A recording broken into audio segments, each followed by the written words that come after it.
Assalamualaikum warahmatullahi wabarakatuh. Jumpa lagi di channel saya Aditya Triyono. Kali ini saya ingin berbagi cerita tentang 45 APK pinjol yang tidak pernah saya bayar.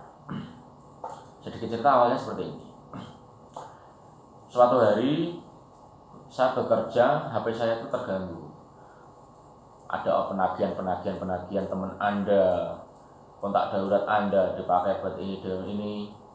Ada teman-teman megang KTP dan ini menjadi DPO, menjadi apa. Saat itulah saya merasa kasihan. Bagaimana orang yang datanya disebar ke teman-teman mereka, sedangkan dia menerima duit tidak sebegitu berapa. Tenor 7 hari, 10 hari, 14 hari harus mengembalikan, menerima 50% harus mengembalikan 100% dengan tenor yang singkat. Setelah 2 hari, 3 hari data semuanya disebar. Di saat itulah dendam saya itu mulai tumbuh subur kepada pinjol. Singkat cerita, saya mencoba mendownload aplikasi pinjol. Ada 5 APK saya ambil. 7 hari kemudian saya mendownload lagi sekitar 7 APK. Terus saya download lagi.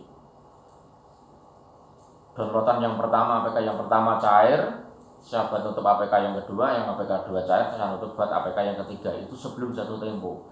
Hamin 3 hari sudah saya bayar semuanya, sudah saya lunasin. Tujuannya saya cuma hanya satu, guys. Tujuan saya cuma satu. Saya ingin menaikkan limit saya menjadi lebih besar. Setelah rekod pembayaran saya bagus, limit saya menjadi naik. Nah, dari disitulah saya mulai beraksi. 45 APK saya download semua. Pakai 5 HP berbeda. Saya download semua. Alhamdulillah kurang lebih 45 APK itu semuanya lolos memberi pinjaman saya pada saya semua. Memberi pinjaman pada saya semua. Dan disitulah saya sudah mulai Hamin 5 sebelum jatuh tempo. Saya sudah nelponin teman-teman saya, sudah saya telepon. Kawan saya yang ada di kontak saya sudah saya teleponin. Saya bilang gini, buat teman-teman, jika di kemudian hari ada penagihan seperti ini mengatasnamakan diri saya, kontak sampai menjadi kontak darurat saya, itu semuanya bohong. Bilang saja kronologinya seperti ini, guys. 1 bulan yang lalu saya kehilangan dokumen saya yang penting, termasuk HP, dokumen-dokumen yang penting, KTP, semuanya hilang. Setelah saya pulang kampung, saya mengurus KTP itu udah dapat. Tiba-tiba ada link masuk menawarkan pinjaman dengan syarat mudah, limit yang besar, tenor yang panjang. Akhirnya saya tertarik. Ceritanya begitu, teman-teman. Terus syarat terakhir itu harus foto selfie memegang KTP. Ternyata setelah semua sudah saya penuhi, ternyata pinjaman itu tidak kunjung dicairkan masuk ke rekening saya. Malah di kemudian hari data saya digunakan sama orang yang tidak bertanggung jawab. Sudah bilang seperti itu saja sama teman-teman kalian. Setelah langkah saya yang kedua itu, saya sudah memberitahukan teman-teman saya kalau saya pernah kehilangan tas, dokumen saya ada ini, akhirnya disalahgunakan. Udah, itu yang kedua udah selesai. Tinggal yang ketiga. Yang ketiga tinggal menunggu telepon dari debt collector.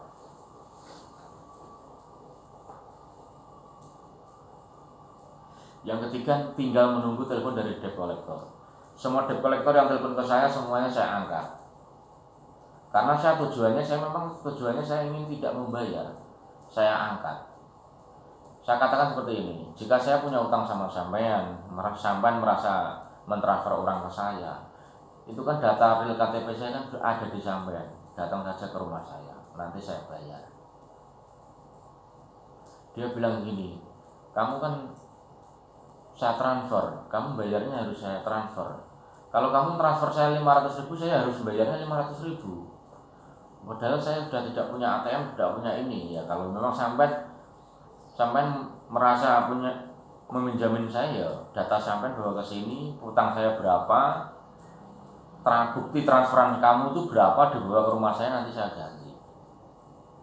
Dari tahun 2020 sampai 2021 belum satu pun debt collector yang berani datang ke rumah saya. Kalau mengancam-ancam ya, menyebarkan data silahkan disebarkan. Toh orang teman-teman saya yang sekitar saya, kontak yang ada di HP saya semuanya sudah saya bilang, sudah saya ceritain kronologi awalnya seperti apa. Jadi misalnya mereka menyebar data kalian, teman-teman kalian itu sudah tidak kaget lagi. Tidak kaget lagi, oh ini orang penipuan, ini orang penipuan. Padahal saya sendiri yang menipu pinjol.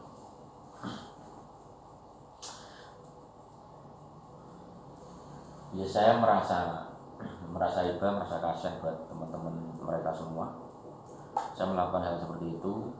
Jika teman-teman masih terjerat pinjol, teman-teman ya harus biasa saja, nggak usah terbebani, jangan malu, jangan nggak enak hati, jangan sedih, jangan apa, biasa saja. Jika ditelepon angkat,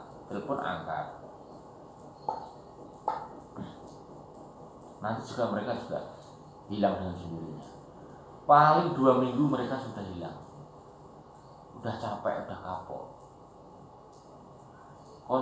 Kontak saya saat ini yang saya pakai buat minjol, itu kontak pertama kali saya punya handphone itu di tahun 2000, sekitar tahun 2002, sekitar tahun 2000-an, 2002. Nomor saya yang saya pakai untuk minjol sampai saat ini 2021. Kontak saya itu, saya nggak pernah ganti kontak. Jika hilang saya ganti beberapa hari, kalau hilang ganti beberapa hari. Intinya teman-teman jangan takut diteror, jangan takut apa. Kalau teman-teman masih bisa minjol, ambil, udah nggak usah dibayar, jangan dibayar. Tetap semangat, debt collector jangan pernah takut. Mereka itu rampok mafia.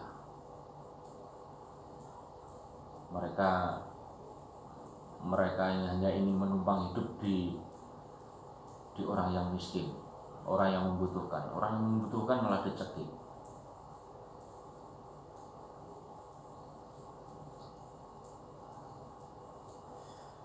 Buat teman-teman semua, ingat, jangan pernah takut sama debt collector pinjol. Kalau teman-teman masih bisa minjollah sebanyak-banyak mungkin. Nggak usah dibayar. Jika teman-teman bingung menghadapi debt collector, catat nomor saya 0822 433 70.000. Pakailah kontak saya buat kontak darurat kalian. Jika debt collector nelpon kalian, alihkan ke saya, biar saya yang menjawab, biar saya tuntaskan. Pokoknya teman-teman hidup normal seperti biasanya. Ya sempetin satu syarat, sepenting setelah Anda meminjol ada pencairan masuk, teman-teman harus menghubungi teman-teman kalian. Teman-teman kalian harus kalian hubungi semua. Nanti kalau ada ini masuk dari data ini, saya minta maaf, tolong diabaikan saja, karena semuanya itu tidak benar. Udah cukup seperti itu. Jadi teman-teman nggak usah merasa malu, merasa ini, nggak usah.